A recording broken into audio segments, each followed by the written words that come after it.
In the 1700s, Africans enslaved in New York dug graves to bury their dead, here, in the ground, directly beneath us. Basically, we've got a cemetery that's on the south shore of a lake, a very hilly property, actually 25 feet below Broadway, the surface that you're walking on today. English maps of the time labeled the graveyard the Negro's burial ground, but to those who used it, it had a more relevant name. They called it the African burial ground. Every opportunity they had to say the name Africa with respect, they used it. It also shows community in the building and this creation of this community. That's essential to these folks and essential to African people today. Africans recognized, their Africanness and celebrated it and honored it. And there's no better place, a more important, more sacred place to do that, but in a burial ground. He's an archaeologist. The burial ground was located north of a fortress-like wooden wall that enslaved people were forced to build. Slaves were the primary laborers for the colony. The Lenape, Native Americans, were the first inhabitants with their farms and homes and trails, and the Africans were the next major labor force. These are the people who built Broadway. They built the wall. From Albany to Argentina, this is the story of how African labor helped to shape the Americas, the Caribbean. And there's no better population, there's no better group of people who can tell this story than the people who were buried in the African burial ground. Although their lives were harshly controlled, Africans in New York actively resisted enslavement.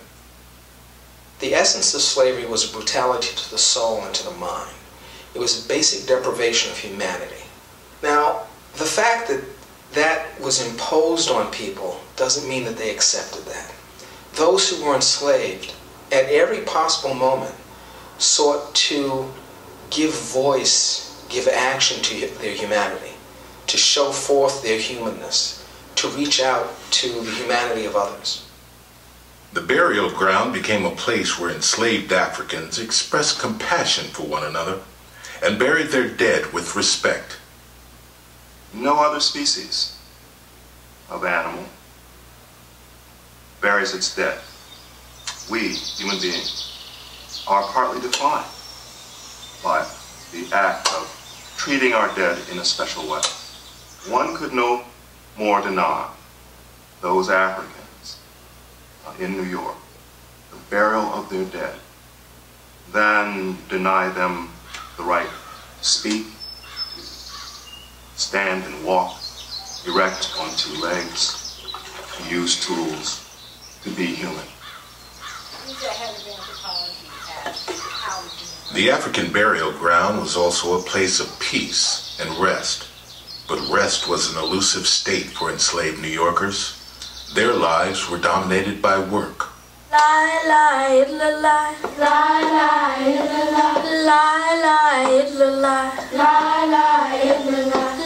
a world of work. Slavery is about work. Many ordinary people think of slavery primarily about violence. Violence did enforce the limits of slavery, but slavery was about work, and all children were expected to work.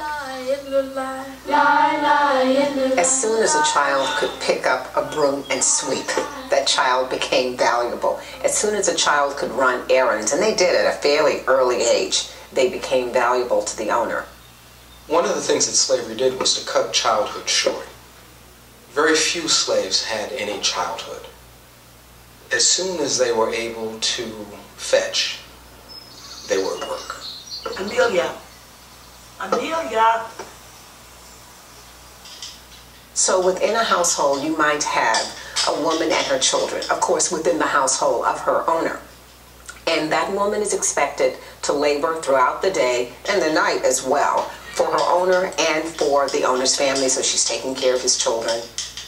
Parents fought to keep their children protected and near, but enslaved children had to grow up fast. On this sad day, Amelia is sent on an important errand. Her father has died. Her mother gives her a keepsake to take to the elder, who is preparing her father for burial.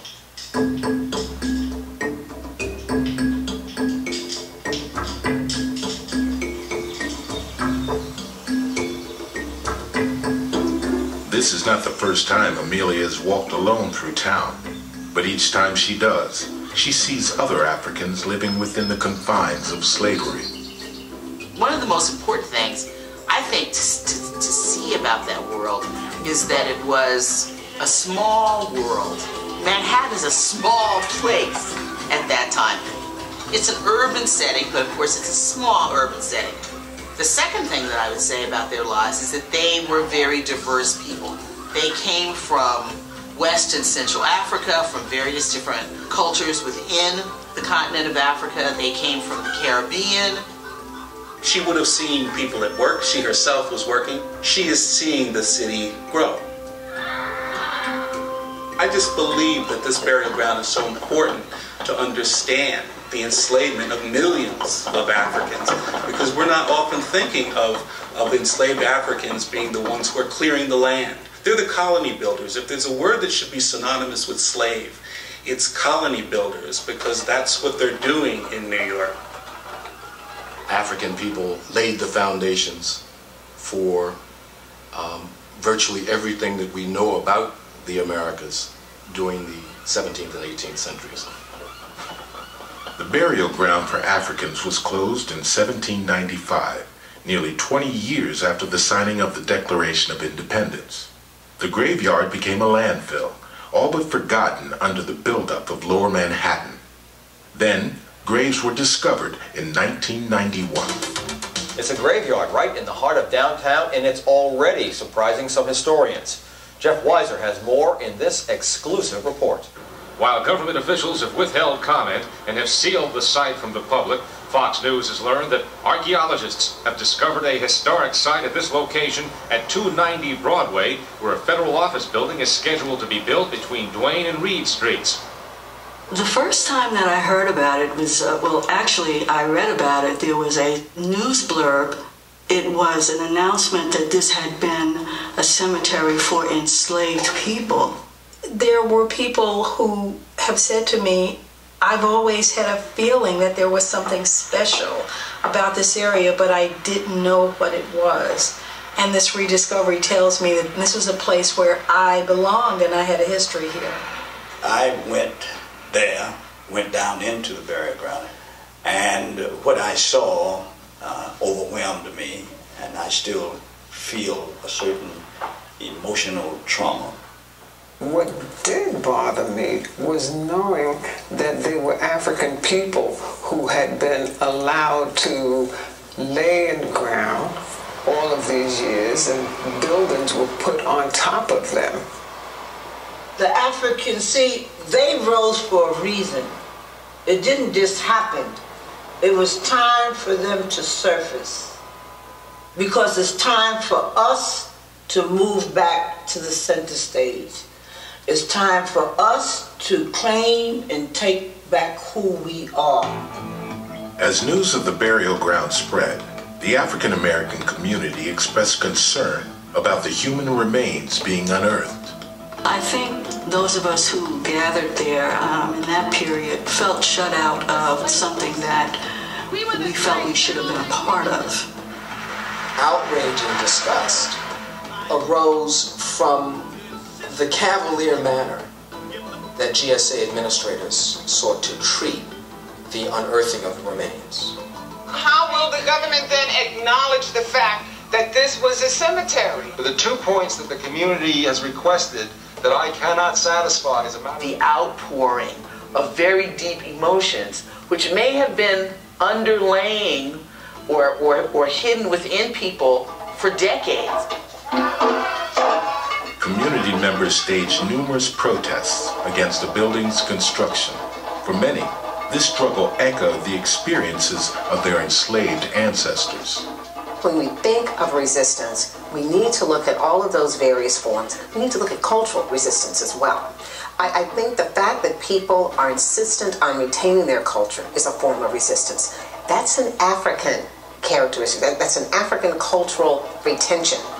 And it was very important for Africans to assert and reaffirm their humanity to themselves and to one another. And so their struggle for the cemetery is a struggle for human rights in the most fundamental way. I want to assure all those gathered here that GSA has the greatest sensitivity to both the historic significance of the site and its... I think that was best crystallized by the statement of former Mayor David Dinkins when he said, "This is our Ellis Island." He meant that our inevitable victory over it, our accession, and our eventual ability to become free in this country came through that little area in Lower Manhattan. I am not going to be a part of your disrespect. What people here testify, scholars have called the most important archaeological discovery in this century. And I'm going to do Gus Savage everything in my power to make you change your obstinacy and your disrespect for a sector of this city. And with that having been said, in time, a compromise was struck. The government would finish its construction, but adjacent to the building, a memorial would be built where the graves were first discovered. Federal officials collaborated closely with the local black community, leading to the designation of the site as a national monument. The human remains were sent to Howard University in Washington, D.C. for study. Researchers examined the bones to determine what life was like for enslaved Africans.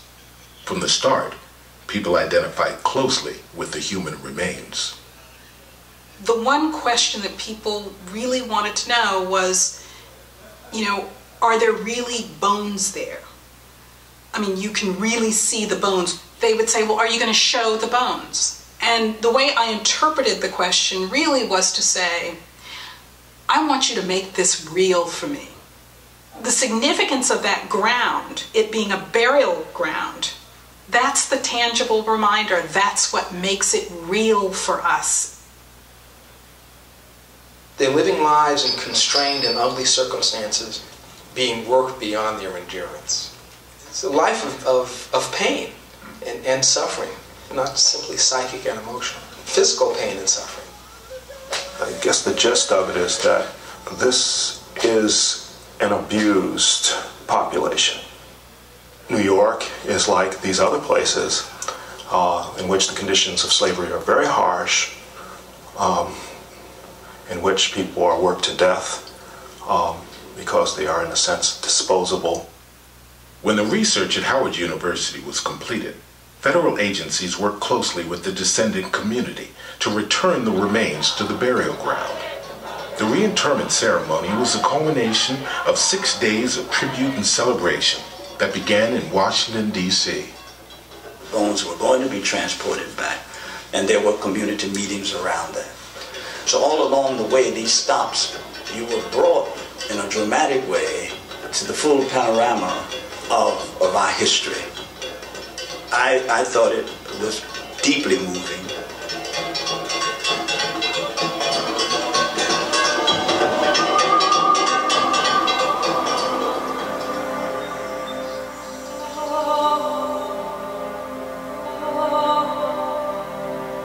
At the end of her journey, Amelia climbs stairs at the rear of a tavern to a cluttered attic.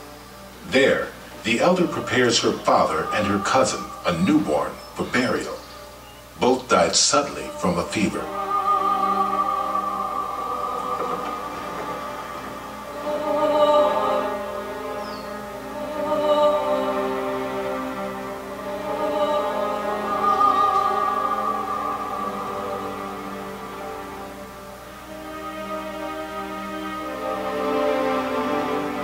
As she watches, Amelia remembers her father. He was a cooper, a barrel maker. She will miss him.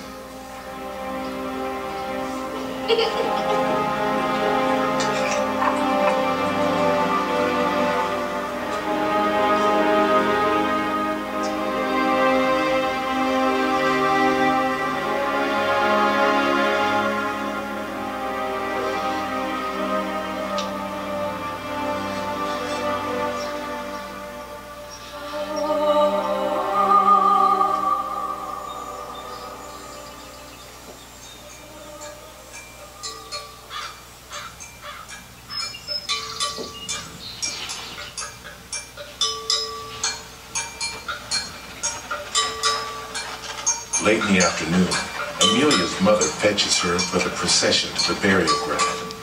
Though authorities forbade burials after dark, mourners often ignored the rules to make sure their loved ones were properly buried. I don't think that anyone knows for sure exactly what's happening in the burial, but we do know there's some solemnity to it. There's also some celebration. Ago. Amen. Ago. Amen. Ago. Amen. I am here today. Are you here today? I am here today. We are here today to give thanks for the life of Kwame John. And to this newborn girl, whose life had barely begun. Do you hear me? Yes. Do you hear me? Yes. Ancestors, we are here today to give thanks for the gift of life. We are here today to give thanks for both of their lives. And thank you for all of our blessings. Our beloved Kwame is with you now, ancestors. Now, it is time for us to remember. I want the family to remember. Do you remember Kwame? Yes. I remember Kwame. Kwame was my husband. He was a father. Kwame was a good man. I remember Kwame. I remember how strong he was. Such strength before the sickness cut him low. Kwame, we must leave. You are an ancestor now. Guide us and protect us. Share your strength with us. We will call upon you.